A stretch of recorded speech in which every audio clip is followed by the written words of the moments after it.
अस्सलाम वालेकुम welcome to Chennai sisters. இன்றைக்கி நம்ம முட்டை குழம்பு எப்படி செய்யணும்னு பார்க்கலாம். 7 முட்டை போல் அவிச்சு எடுத்து வச்சுருக்கேன். இப்போ இதை கொஞ்சம் எண்ணெயில் போட்டு வதக்கி எடுத்துக்கலாம். நம்ம ரோஸ்ட் பண்ணி எடுத்துக்கலாம். கடாயில் கொஞ்சம் எண்ணெய் விட்டு எண்ணெய் கொஞ்சம் சூடானதும் மிளகாய்த்தூள் கொஞ்சமாக சேர்த்துக்கலாம், மஞ்சத்தூள் கொஞ்சமாக சேர்த்துக்கலாம், கொஞ்சம் உப்பு.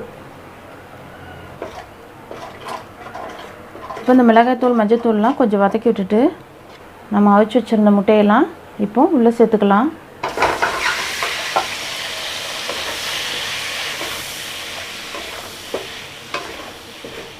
ஒரு 5லேருந்து 10 நிமிஷம் போல் நம்ம இதை நல்லா ரோஸ்ட் பண்ணி எடுத்துக்கலாம். லைட்டாக அந்த முட்டைகளில் நம்ம ஒரு கத்தி வச்சு லேசாக கீறிக்கிட்டு நம்ம இதை சேர்த்துலாம். நான் அந்த முட்டைங்கள்லாம் இப்போ கீறி தான் உள்ளே சேர்த்துருக்கேன். ஒரு கத்தி வச்சு நம்ம லேசாக கீறிட்டு இந்த முட்டைங்களை இது போல் நம்ம ரோஸ்ட் பண்ணி எடுத்துக்கணும்.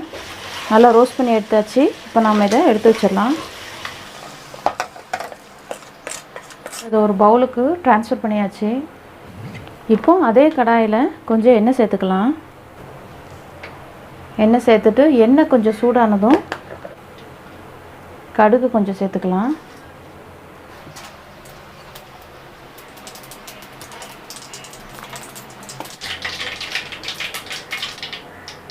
கடுகுலாம் நல்லா வெடிச்சு வந்ததும் கொஞ்சம் ஜீரகம் சேர்த்துக்கலாம்.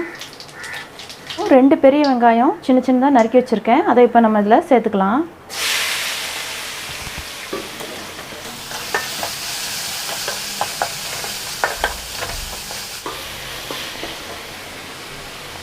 கொஞ்சம் கருவேப்பிலை சேர்த்துக்கலாம்.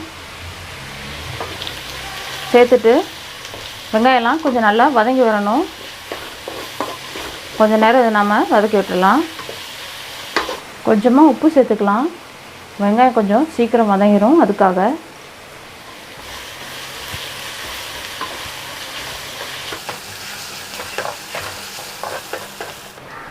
ரெண்டு பச்சை மிளகாய், காரத்துக்கு ஏற்ற மாதிரி நீங்கள் பச்சை மிளகா சேர்த்துக்கலாம்.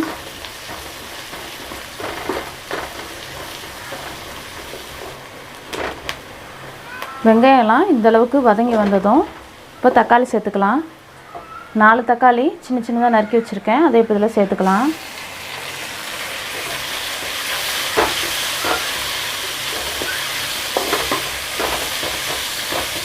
கொஞ்சம் உப்பு, தக்காளி சீக்கிரம் வதங்கிறதுக்காக சேர்த்துட்டு நல்லா இது நம்ம வதக்கி விட்டுடலாம்.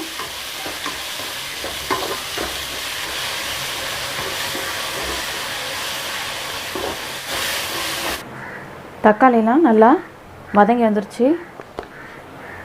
இப்போது மிளகாய்த்தூள் சேர்த்துக்கலாம். காரத்துக்கு ஏற்ற மாதிரி நீங்கள் மிளகாய்த்தூள் சேர்த்துக்கலாம். ஏற்கனவே நம்ம அவிச்ச முட்டையில் மிளகாய்த்தூள் சேர்த்தா நம்ம வதக்கியிருந்தோம். அதனால் இப்போ கொஞ்சம் நம்ம பார்த்து சேர்த்துக்கலாம். கொஞ்சமாக மஞ்சத்தூள், ஜீரகத்தூள் 1 டீஸ்பூன், சோம்புத்தூள் 1 டீஸ்பூன், தனியாத்தூள் 1 டீஸ்பூன், நம்ம வீட்டில் அரைச்சி ரெடி பண்ணி வச்சுருந்த குழம்பு மிளகாய்த்தூள் 2 டீஸ்பூன் நான் அதில் சேர்த்துக்கிறேன். இப்போ இது எல்லாத்தையும் சேர்த்துட்டு நம்ம வதக்கி விட்டுறலாம். கொஞ்சம் ஒரு 5 நிமிஷத்துக்கு நாம் இதை வதக்கி எடுத்துடலாம். இப்போ ஒரு 5 நிமிஷம் போல் நல்லா வதக்கி விட்டாச்சு. இப்போ குழம்புக்கு தகுந்த மாதிரி நம்ம தண்ணி சேர்த்துக்கலாம். உங்களுக்கு குழம்புக்கு எந்த அளவுக்கு தண்ணி தேவையோ அந்தளவுக்கு நீங்கள் தண்ணி சேர்த்துக்கலாம்.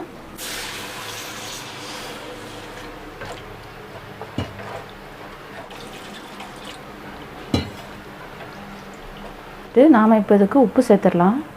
உப்பு தேவையான அளவு. ஏற்கனவே நாம் முட்டையை ரோஸ்ட் பண்ணும்போது உப்பு சேர்த்துருந்தோம். முட்டை அவிக்கும் போதும் நம்ம உப்பு சேர்த்து தான் முட்டை அவிப்போம். அதனால் உப்பு நாம் கொஞ்சம் பார்த்து சேர்த்துக்கணும். இப்போ இது எல்லாத்தையும் நல்லா கலந்து விட்டுட்டு ஒரு மூடி போட்டுட்டு ஒரு 10லேருந்து 15 நிமிஷம் போல் நல்லா இதை நம்ம கொதிக்க வச்சு எடுத்துடலாம். சரியாக ஒரு 10 நிமிஷம் போல் ஆயிடுச்சு. குழம்பு நல்லா கொதிச்சு வந்துருச்சு. 5 நிமிஷம் ஹை ஃப்ளேமில் வச்சுருந்தேன், ஒரு 5 நிமிஷம் லோ ஃப்ளேமில் வச்சுருந்தேன். 5 நிமிஷம் ஹை ஃப்ளேம், 5 நிமிஷம் லோ ஃப்ளேம். ரொம்ப லோ ஃப்ளேம் இல்லை, கொஞ்சம் லோ ஃப்ளேமில் வச்சுருந்தேன்.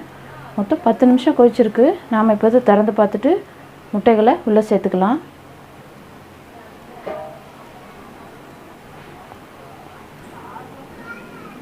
குழம்புலாம் ரொம்ப சூப்பராக கொதிச்சு வந்துருச்சு. இப்போ நாம் ரோஸ்ட் பண்ணி வச்சுருந்த முட்டைகளை உள்ளே சேர்த்துக்கலாம். உள்ளே சேர்த்துட்டு கொஞ்சம் நாம் இதை கலந்து விட்டுடலாம். ஒரு 5 நிமிஷம் போல் அப்படியே நம்ம லோ ஃப்ளேமில் வச்சுருந்து இறக்கி வச்சிடலாம். இப்போ ஒரு 5 நிமிஷம் போல் ஆயிடுச்சு. நாம் இப்போ திறந்து பார்த்துடலாம்.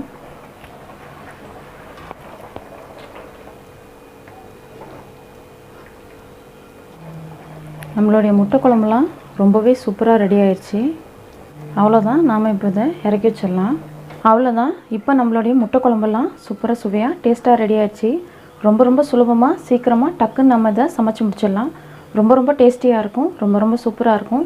கண்டிப்பாக நீங்கள் இந்த ரெசிபியை ட்ரை பண்ணி பார்த்துட்டு எப்படி இருந்துச்சுன்னு கமெண்ட்டில் சொல்லுங்கள். இந்த முட்டை குழம்பு உங்களுக்கு பிடிச்சிருந்துச்சின்னா சென்னை சிஸ்டர்ஸ்க்கு சப்ஸ்கிரைப் பண்ணுங்கள். பக்கத்தில் இருக்கிற பெல் ஐக்கானில் ஆளுங்கிற பெல்லை கிளிக் பண்ணிக்கிறங்க. அப்போ தான் நான் போகிற எல்லா வீடியோஸும் உங்களுக்கு நோட்டிஃபிகேஷன் ஆகும். மறந்துடாமல் லைக் அண்ட் ஷேர் பண்ணுங்கள், சப்போர்ட் பண்ணுங்கள். தேங்க்ஸ் ஃபார் வாட்சிங். அஸ்ஸலாமு அலைக்கும்.